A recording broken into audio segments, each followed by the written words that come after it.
Ito guys, para sa latest update naman natin dito kay Samsung. Ito guys, check natin yung mga update na latest price update po dito kay Samsung. Ito guys, yung bagong watch po ni Samsung. Yung kanilang Galaxy Watch 7. Sa mga nagtatanong po sa atin, ang Galaxy Watch 7 po ni Samsung. Ito para sa dalawang, ito po yung 44mm po nito. Yan. Ito po ay 18,990. At yung isa po nito na variant na 40mm ang size. Ito po yung 40mm. Yan. Ito po ay 16,990. Yan. Bali guys, ito napaka-stylish design. At saka naka-advanced health features po. Marami po yung mga advanced health features. Ito guys, ang update natin sa mga presyo po ng Galaxy Watch 7. Sa mga nagtatanong po ng presyo nito. Yan. 16,990. 40mm at yung 44 po ay 18,990. Tapos guys, ito, punta naman tayo dito sa kanilang Galaxy Z Fold 6. Para po sa latest update po natin sa kanilang Galaxy Z Fold 6. Ito po ay ito po para sa mga variant guys. Check muna natin. Para po sa 12GB RAM, 1TB. Unahin na po natin yung pinakamataas. Bali ay 130,990. Para naman po sa 12GB 512 po nito ay 113,990 at yung kanyang 256 po ay 105,990. Ito po yung kanilang bagong release na Galaxy Z Fold 6. Yan guys, ito. Although dami lang po yung hawak natin guys ha. Ayan. Tapos yung kanilang Buds 3 guys, ito para sa mga nagtatanong nga pala ng bagong release po ni Samsung na Buds 3. Buds, tama, Buds 3. Yan, para po sa presyo guys nito 8,990. Yan, price po nito guys is 8,990. Yan. Silver white. Tapos yung kanilang Galaxy Z Flip. Ito, Galaxy Z Flip 6 guys. Ito naman para sa latest update po natin sa model na to. Ayan, baka nagbabalak po tayong bumili nito, yung bagong release po ni Samsung. Ito po ay may dalawang variant. Ito guys, para sa dalawang variant nito. Ang kanyang 12GB RAM 512.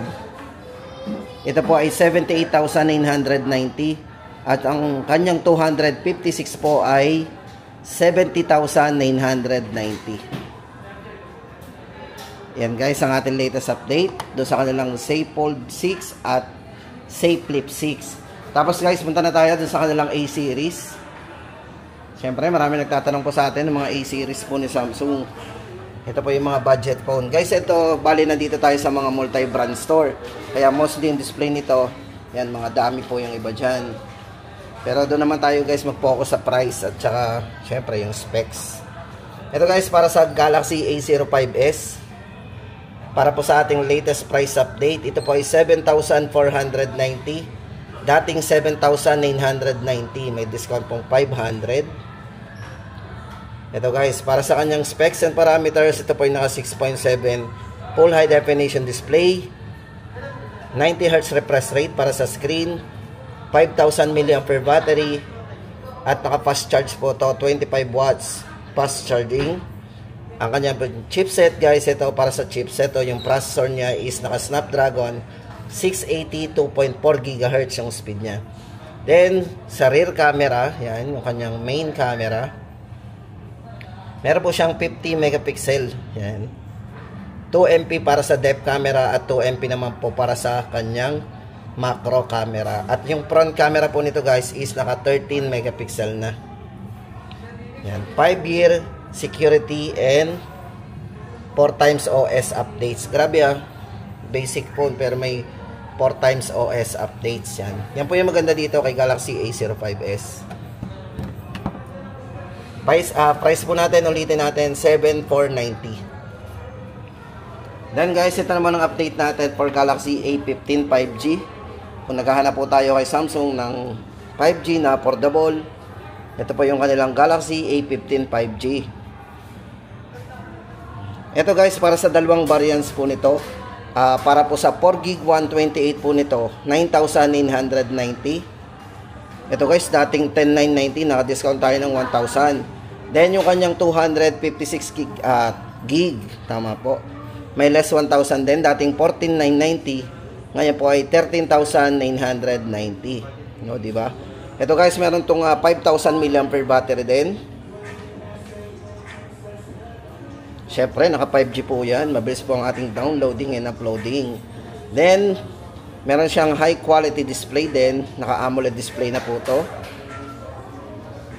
Para po sa colors guys nga pala, blue, black, and blue ang kulay niya. Yan. Para po sa price, ulitin po natin, 9,990, 128. At yung 256 po niya ay 13,990. Galaxy A15 5G. Then next po natin papakita sa inyo guys, ito discounted. Ang kanila pong Galaxy A25 5G. Ito guys, 5G din, oh. For Galaxy A25 5G guys, ito ay may promo na less 500. Ayan, ito guys, dating ano to, 15,990.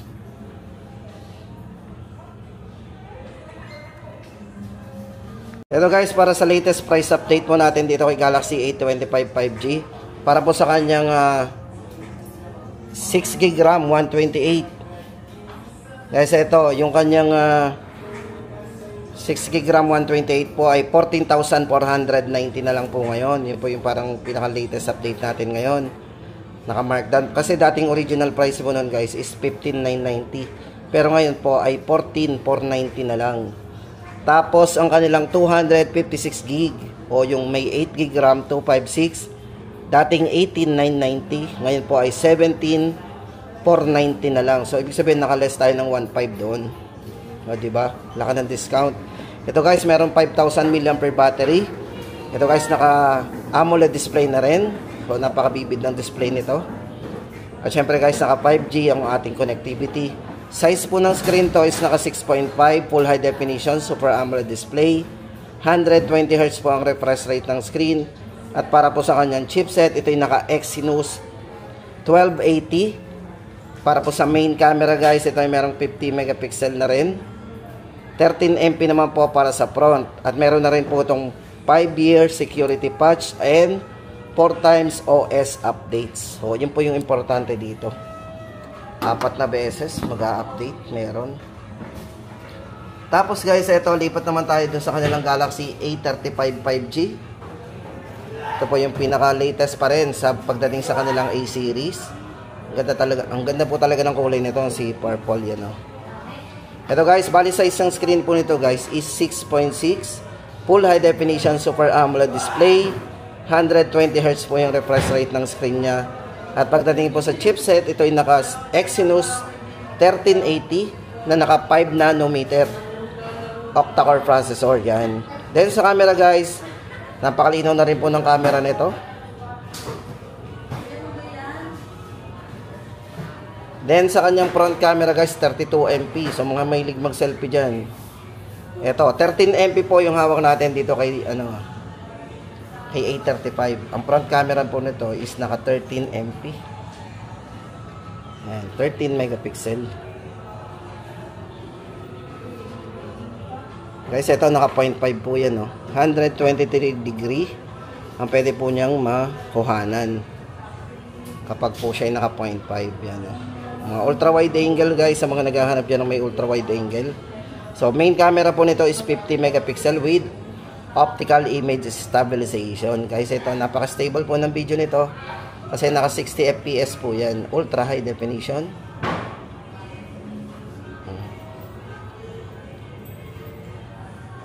Yan, stable frame rate. So meron tayong optical image stabilization, 50 megapixel. Yan guys, ang update natin for Galaxy A35 5G. Presyo po nito guys is 20,990. Ito po ay naka 8GB RAM 256. Yan, almost 20,990. Tapos guys, ito naman ang update natin for Galaxy 855 5G. Ayan. Guys, ito para sa latest update po natin sa presyo po nito, 24,990. Isang variant po nito. Ito guys, bale size ng screen nito is naka 6.6 full high definition din. Naka Super AMOLED display. 120 Hz na rin po yung refresh rate ng screen, very smooth. Para po sa chipset guys, ito yung naka Exynos 1480. Then maganda po sa kanya guys, yung kanyang chipset is naka 4 nanometer octa-core processor na. So napakabilis na rin po nito. Tapos yan, sa camera meron siyang 50 megapixel OIS para sa kanyang high dynamic range na video resolution. Then for security guys, ito secured by Samsung Knox Bolt din.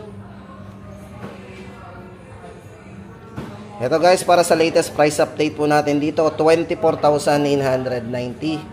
Ayan, may less pa po yan, mga 2,000 guys nga pala oh. May promo po yan hanggang ano po yan, katapusan ng 31 ng August yan. So ayan guys, samantalahin natin yung mga discount na yan. Ito guys, ang ating latest update ngayon dito kay Samsung. Pagdating po sa kanilang mga A-series, sa mga naghahanap po ng 5G at yung kanilang mga budget. Tapos guys, ito naman yung S24 and S24 Ultra. Guys, meron display dito. Check na rin natin to. Galaxy S24 Plus guys. Ito para sa latest update natin sa presyo nito. Para po sa kanyang 256 GB. 12 GB RAM 256. Ito po ay 68,990. And doon sa kanyang 512 naman pong variant ay 76,990. Guys, ito size ng screen nito is naka 6.7 Quad High Definition Plus display. 4,900 mAh battery. Guys, ito yung mga latest po dito, yung mga AI ano nila. Yan, photo assist, transcript assist, note assist, and clear nightography. O, di ba? So, yan po yung mga highlights po ng S24 Plus.